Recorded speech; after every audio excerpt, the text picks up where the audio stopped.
നമസ്കാരം. പാലക്കാട് ബി.ജെ.പിയുടെ കൊടുങ്കാറ്റ് ഉയർത്തുകയാണ് ശോഭാ സുരേന്ദ്രൻ എന്ന ബി.ജെ.പിക്കാരുടെ ശോഭ ചേച്ചി. ഇപ്പോൾ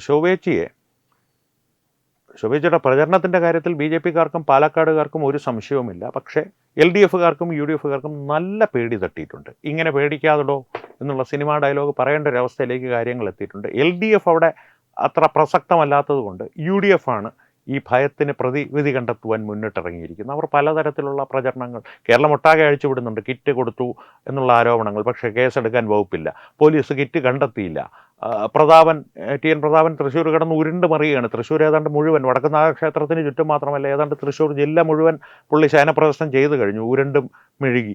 അതുപോലുള്ള തന്നെയുള്ള ആരോപണങ്ങൾ പാലക്കാടിലും പാലക്കാടിൻ്റെ തിരഞ്ഞെടുപ്പ് ഭൂമികയിലും UDFകാർ നിരന്തരമായി ചെയ്തുകൊണ്ടിരിക്കുവാൻ ശ്രമിക്കുന്നുണ്ട്. പക്ഷേ പാലക്കാട്ടിലെ ജനങ്ങൾ അതെല്ലാം തള്ളിക്കളയുന്നു എന്നുള്ള കാര്യം UDFന് തന്നെ ബോധ്യമായിട്ടുണ്ട്.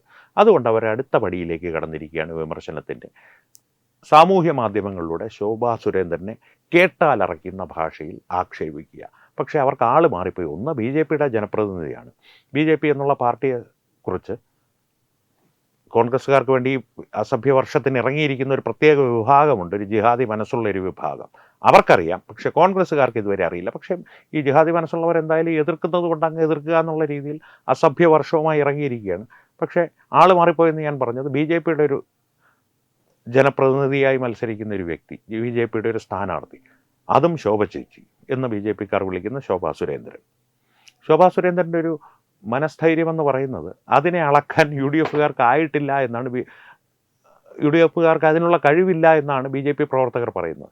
അത്തരത്തിൽ തന്നെയാണ് ശോഭാ സുരേന്ദ്രൻ്റെ ഇതിനോടുള്ള ഈ അസഭ്യവർഷത്തോടുള്ള പ്രതികരണവും. ഈ അസഭ്യവർഷം എന്ന് പറയുന്നത്, അതിൻ്റെ ഒരു സാമ്പിൾ ഈ വീഡിയോയ്ക്കൊപ്പം ഞാൻ കൊടുക്കാം. അതിൻ്റെ ഒരു ചെറിയ ഒരു തുള്ളി മാത്രമാണ്. ഈ ഒരു കടൽ പോലെ അസഭ്യവർഷം നടത്തുന്ന ജിഹാദി മനസ്സുള്ളവരുടെ പ്രതികരണങ്ങൾക്കിടയിൽ അല്ലെങ്കിൽ ആക്രമണങ്ങൾക്കിടയിൽ നിന്ന് ഒരു തുള്ളി മാത്രം ഞാൻ നിങ്ങളുടെ മുമ്പിലൊന്ന് ഈ വീഡിയോയിൽ അവതരിപ്പിക്കുവാൻ ശ്രമിക്കാം. പക്ഷേ അതിനൊരു സെൻസർഷിപ്പ് വേണമോ വേണ്ടേ എന്നുള്ളൊരു സംശയത്തിലാണ് ഞാൻ. കാരണം അത്ര അറയ്ക്കുന്ന ഭാഷയിലാണ് അവർ ശോഭാ സുരേന്ദ്രനെ ആക്രമിക്കുവാൻ ശ്രമിക്കുന്നത്.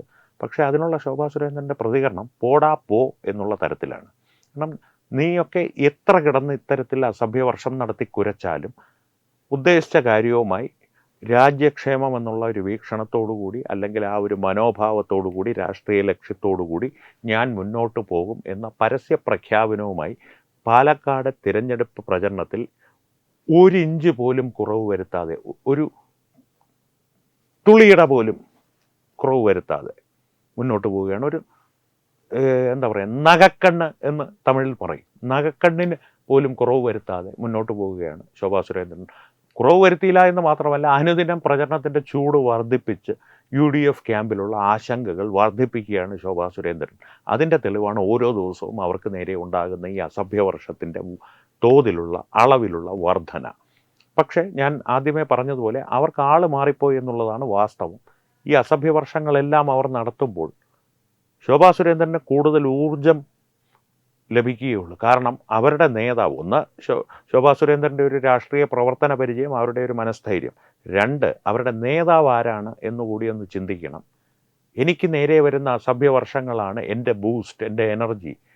അസഭ്യം is the secret of my energy. ഇവന്മാർ വിളിക്കുന്ന തെറികളാണ് എൻ്റെ പ്രവർത്തനത്തിനുള്ള ഊർജം എന്ന് പരസ്യമായി പ്രഖ്യാപിച്ച നരേന്ദ്രമോദിയാണ് ശോഭാ സുരേന്ദ്രൻ്റെ നേതാവ്, ദേശീയ നേതാവ്. ദേശീയ നേതാവ് എന്നൊക്കെ BJPക്ക് പറയാം. കമ്മ്യൂണിസ്റ്റുകാർ പാർട്ടിയെ പോലെ ദേശീയ നേതാവെന്ന് പറയുമ്പോൾ മുണ്ടെടുത്തിരുന്ന വ്യക്തിയെ കോട്ടിടിച്ച് കൊണ്ടുവരേണ്ട ഒരു ഗതികേട് അവർക്കില്ല. പിന്നെ ദേശീയ നേതാവെന്ന് പറയുമ്പോൾ ഒരു യുവരാജാവിനെ കൊണ്ടുവന്ന് എഴുന്നള്ളിച്ച് നാണം കെടേണ്ട അവസ്ഥയും അവർക്കില്ല. അതുകൊണ്ട് തന്നെ അവരുടെ നേതാവ് നരേന്ദ്രമോദിയാണ്. ആ നരേന്ദ്രമോദിയുടെ ഒരു ആശയവും പ്രവർത്തന രീതിയും പിൻപറ്റി പോകുന്ന ശോഭാ സുരേന്ദ്രനെ അസഭ്യം പറഞ്ഞ് ഒതുക്കാമെന്ന് കരുതിയ UDFനോളം മണ്ടന്മാർ കേരള രാഷ്ട്രീയത്തിൽ മറ്റാരെങ്കിലും ഉണ്ടോ എന്നാണ് പാലക്കാട് ജനം ചോദിക്കുന്നത്. പക്ഷേ ജിഹാദി മനസ്സുകൾ അവരുടെ കർമ്മം കൃത്യമായി തന്നെ ചെയ്യുന്നുണ്ട്. അനുദിനം ശോഭാ സുരേന്ദ്രന് നേരെയുള്ള അസഭ്യവർഷത്തിൻ്റെ തോതും അളവും അവർ വർദ്ധിപ്പിച്ചുകൊണ്ടേയിരിക്കുന്നു. ശോഭാ സുരേന്ദ്രൻ പറയുന്നത് അത് തന്നെയാണ്, വർദ്ധിപ്പിച്ചുകൊണ്ടേയിരിക്കൂ. ആ ഊർജം എനിക്ക് കൂടുതൽ കാര്യക്ഷമത നൽകും. തിരഞ്ഞെടുപ്പ് പ്രചാരണത്തിന് അത്രയും ചൂട് ഞാൻ UDF ക്യാമ്പിൽ അനുഭവിപ്പിക്കും. നിങ്ങളുടെ പടിവാതിക്കലെന്നല്ല, നിങ്ങളുടെ വീടിൻ്റെ ഉള്ളിൽ ആ തിരഞ്ഞെടുപ്പ് ചൂട് ഞാൻ എത്തിക്കും എന്നൊരു മനോഭാവത്തോടു കൂടിയാണ് ശോഭാ സുരേന്ദ്രൻ മുന്നോട്ട് പോകുന്നത്. തെറിവിളി ഒരു വശത്ത് നടക്കുന്നു, പാലക്കാടൻ യുദ്ധം മറുവശത്ത് അല്ലെങ്കിൽ പാലക്കാട്ടിനായുള്ള യുദ്ധത്തിന് മറുവശത്ത് കളമൊരുങ്ങുന്നു.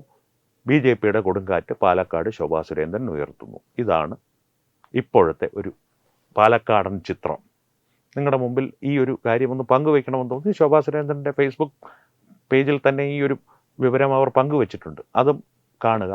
എന്തായാലും ഇത് സംബന്ധിച്ചുള്ള ഈ അസഭ്യവർഷം സംബന്ധിച്ചുള്ള നിങ്ങളുടെ അഭിപ്രായങ്ങൾ കമൻറ്റുകളിലൂടെ അറിയിക്കുക. വീണ്ടും കാണാം. നന്ദി, നമസ്കാരം. HIV അണുബാധ സന്തോഷപൂർണമായ ഒരു ജീവിതത്തിന് തടസ്സമല്ല. HIV അണുബാധയ്ക്ക് ഫലപ്രദമായ ചികിത്സ ഇന്ന് ലഭ്യമാണ്. ഇതിന് യഥാസമയം അണുബാധ കണ്ടെത്തുന്നതും കാലേക്കൂട്ടി ചികിത്സ നടത്തേണ്ടതും അത്യാവശ്യമാണ്. സൗജന്യമായ ചികിത്സയും മാർഗനിർദ്ദേശങ്ങളും സർക്കാർ ആശുപത്രികളിലെ ART അഥവാ ഉഷസ് കേന്ദ്രങ്ങളിൽ ലഭ്യമാണ്. ആരോഗ്യ സംരക്ഷണം ഓരോരുത്തരുടെയും ഉത്തരവാദിത്തമാണ്.